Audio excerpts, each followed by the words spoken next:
नमस्कार। BCom second year के students का बैंकिंग सर्विस ऑपरेशन वाले पेपर में स्वागत है। आज हम थर्ड यूनिट का उसका अगला लेक्चर करेंगे। पिछले लेक्चर में हमने पढ़ा था कि बैंकिंग बेसिक डेफिनेशन क्या है, बैंकिंग का कॉन्सेप्ट क्या है, उसके गुण धर्म क्या है। दूसरे लेक्चर में हमने पढ़ा कि बैंकिंग ऑर्गेनाइजेशन के सिद्धांत क्या है, जिसमें पहले दो सिद्धांत हमने पढ़े थे, ब्रांच बैंकिंग और यूनिट बैंकिंग। अब उसके आगे हम कंटिन्यू करेंगे। तीसरा टाइप है श्रृंखला बैंकिंग यानी चेन बैंकिंग। चेन बैंकिंग इसके अंतर्गत एक व्यक्ति या व्यक्तियों के समूह द्वारा दो या दो से अधिक बैंकों का नियंत्रण होता है। इस प्रणाली के अंतर्गत प्रत्येक बैंक अलग अलग होने के बावजूद एक स्वामित्व के अधीन होने के कारण इनसे आपसी संबंध स्थापित हो जाते हैं। इस कारण इसे श्रृंखला बैंकिंग कहते हैं। यानी चेन बैंकिंग या श्रृंखला बैंकिंग एक तरह से वो बैंकिंग सिस्टम है जिसमें एक एक या कई व्यक्तियों का समूह मिलकर दो या दो से ज़्यादा बैंकों को आपस में नियंत्रित करते हैं। यानी बैंक वो अलग अलग हैं, लेकिन उनका जो नियंत्रण है वो एक ही समूह के पास है। तो इस तरीके से उन बैंकों की एक चेन बन जाती है आपस में, उसे कहते हैं श्रृंखला बैंकिंग या चेन बैंकिंग। इसके गुण जो हैं वो कुछ इस प्रकार हैं। बैंकों के साधनों का उचित उपयोग संभव है।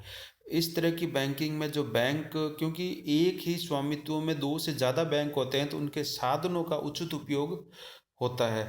आय में वृद्धि होती है, क्योंकि बैंक के पास में जो संसाधन है उनका अधिक से अधिक उपयोग करते हैं। उन बैंकों के ऊपर जो स्वामित्व है वो एक ही समूह का है।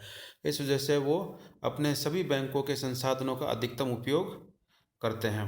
कार्य प्रणाली कम खर्चीली होती है। इसमें दो से ज़्यादा कई बैंकों पर नियंत्रण जो है एक ही संगठन या एक ही व्यक्तियों के समूह का होता है, जिससे उनकी कार्य प्रणाली भी कम खर्चीली होती है। समन्वित प्रबंधन के कारण परिवर्तन की संभावना बनी रहती है। चूंकि उनका नियंत्रण एक ही ग्रुप के, एक ही व्यक्तियों के समूह के पास है, तो उनमें परिवर्तन जो है वो, या प्रबंधन से संबंधित जो परिवर्तन है वो बड़े ही आसानी से संभव हो पाते हैं।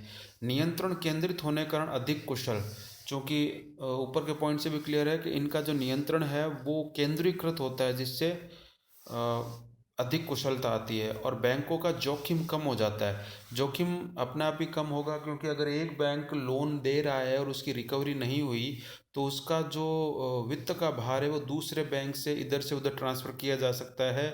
और ज़्यादा से ज़्यादा, क्योंकि बैंक के संसाधन बढ़ गए हैं, तो लोन ज़्यादा से ज़्यादा दिए जाएंगे, जिससे उनका लाभ बढ़ेगा, वह जोखिम कम होगा। इस तरह की बैंकिंग में दोष कुछ इस प्रकार हैं। वो है, कभी कभी प्रबंधन कुशल नहीं हो पाता, क्योंकि बैंकों की संख्या ज़्यादा हो जाती है एक ही नियंत्रण के अधीन, तो इनका कभी कभी प्रबंधन कुशल नहीं हो पाता। उनमें कई तरह की समस्याएं भी खड़ी हो जाती है। और दूसरा है सदस्य बैंकों द्वारा नियमों के उल्लंघन की संभावना है। इसमें जितने भी सदस्य बैंक होते हैं उनके द्वारा नियमों का उल्लंघन करने की संभावना बढ़ जाती है। फिर दूसरा है अनुरूप बैंकिंग यानी कॉरस्पॉन्डेंट बैंकिंग। इसमें विभिन्न प्रकार के बैंक एक दूसरे के अनुरूप संबंध स्थापित करके कार्य का सफलतापूर्वक संचालन करते हैं। किसी एक बड़े बैंक के पास विभिन्न बैंक अपना खाता खोलकर एक दूसरे से लेन देन करते हैं। अमेरिका में इस प्रकार की प्रणाली विशिष्ट स्थान है। अनुरूप बैंकिंग या कॉरस्पॉन्डेंस बैंकिंग का मतलब होता है, जैसे कोई एक बड़ा बैंक है, उसमें बाकी सभी बैंक अपना खाता खोल देते हैं, और जो पैसे का लेन देन है वो उसके अनुरूप चलता है। जब पैसे की ज़रूरत होती है तो पैसा वहाँ से ले लेते हैं, और ज़रूरत उनके पास अगर आधिक्य है, तरलता ज़्यादा है, लिक्विडिटी अगर कैश एक्सेस में है, तो वो उस अकाउंट में जमा करा देते हैं। तो इससे उनका जो एक सेपरेट एंटिटी होते हुए भी आपस में कॉरस्पॉन्डेंट चलता रहता है। इसके गुण धर्म हैं quick collection and transfer of fund. सबसे पहले बात, जो पैसे का लेन देन है, कलेक्शन है या पैसे का ट्रांसफ़र करना है, वो बड़ा क्विक होता है, जल्दी होता है, क्योंकि हर छोटे बैंक का बड़े बैंक में अपना एक अलग खाता होता है, जिससे उनका पैसे का ट्रांसफ़र बड़ा जल्दी होता है। फाइनेंशियल असिस्टेंस, सभी बैंक एक दूसरे को फाइनेंशियल असिस्टेंस देते हैं। बड़ा बैंक छोटे बैंक को फाइनेंशियल असिस्टेंस देता है, किसी प्रकार की वित्तीय सहायता की जरूरत देता है। Buying and selling of security, ये बैंक आपस में एक दूसरे की सिक्योरिटी प्रतिभूतियों में भी खरीद फरोख्त का काम करते हैं। बेस्ट यूटिलाइजेशन ऑफ फंड का जो उपयोग है वो अधिकतम होता है इसमें। और इंडिपेंडेंस, सभी बैंक आपस में स्वतंत्र भी होते हैं। तो ये इसके गुण हैं।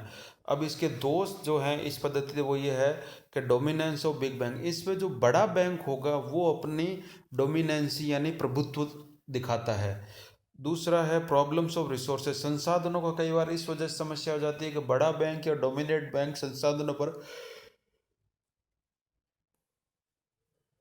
अपना आधिपत्य जमाने की कोशिश करता है, तो इससे संसाधनों की समस्या में एक्सेस एडवांसेस, और जो एडवांस है वो कुछ अधिकता में दे दिए जाते हैं जिससे रिस्क बढ़ने की भी संभावनाएं रहती है। और आखिरी है मिक्स बैंकिंग प्रणाली यानी मिक्स बैंकिंग सिस्टम।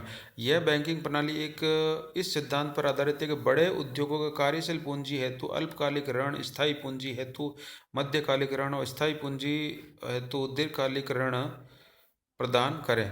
बैंक के पास बड़ी मात्रा में निष्क्रिय कोष होता है जिन्हें आसानी से दीर्घकालीन ऋणों में देने का प्रयोग किया जा सकता है। इससे बैंकों में वृद्धि होती है।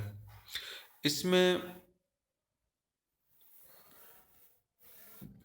जो बैंक हैं वो मिश्रित का मतलब होगा, इसमें कई बैंक मिलकर किसी उद्योग को पैसा देते हैं, या जैसे कंपनी बड़ी है उसको बहुत ज़्यादा कार्यशील पूंजी की ज़रूरत है या मध्यम या दीर्घकालीन ऋण की ज़रूरत है, तो एक बैंक ना दे के कई बैंक मिल के उसको वित्त की व्यवस्था को पूरी करते हैं, उसको ऋण प्रदान करते हैं। इस तरह की बैंकिंग जो होती है वो मिश्रित बैंकिंग कहलाती है। अब हम पढ़ेंगे कि एक अच्छी बैंकिंग प्रणाली की विशेषताएं क्या होती है। तो मुख्य रूप से उसमें 4 विशेषताएं होनी चाहिए, तब उसको एक अच्छी बैंकिंग प्रणाली मानेंगे। सबसे पहले in time with the countries position, एक अच्छी बैंकिंग सिस्टम जो है वो उस देश की अर्थव्यवस्था की वर्तमान स्थिति क्या है उसके बारे में सही आकलन बताता है। यानी अगर आप किसी देश का बैंकिंग सिस्टम अच्छा, सुदृढ़ और स्ट्रॉन्ग है और पूरे देश में मजबूती से फैला हुआ है, तो बैंकिंग सिस्टम से आप देश की वर्तमान आर्थिक स्थिति का पता लगा सकते हो। ये एक अच्छे बैंकिंग सिस्टम की विशेषताएं होती है। कोऑर्डिनेशन यानी बैंकिंग जो सिस्टम है उसकी अच्छाई का इस बात को उन सभी बैंकों का आपस में कोऑर्डिनेशन, बैंकों का कस्टमर और दूसरे जो बॉडीज़ हैं उनके साथ में किस तरह का कोऑर्डिनेशन है उस पर निर्भर करता है। तीसरा कंट्रोल ओवर क्रेडिट, यानी क्रेडिट पर कितना नियंत्रण है बैंकिंग का, उस पर भी बैंकिंग अच्छी बैंकिंग प्रणाली की विशेषताएं निर्भर करती है। और अनकरेजमेंट टू सेविंग, यानी लोगों में बचत करने को वो कितना ज़्यादा अनकरेज करते हैं, क्योंकि बचत होगी तो बैंक में जमा होगा और बैंक में जमा होगा तब वो आगे एडवांस दिया जाएगा।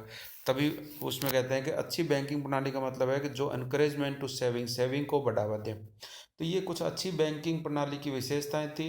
इसी के साथ अपना जो ऑर्गेनाइजेशन ऑफ बैंकिंग यानी बैंकिंग के संगठन के अलग अलग प्रकार थे वो पूर्ण हुए।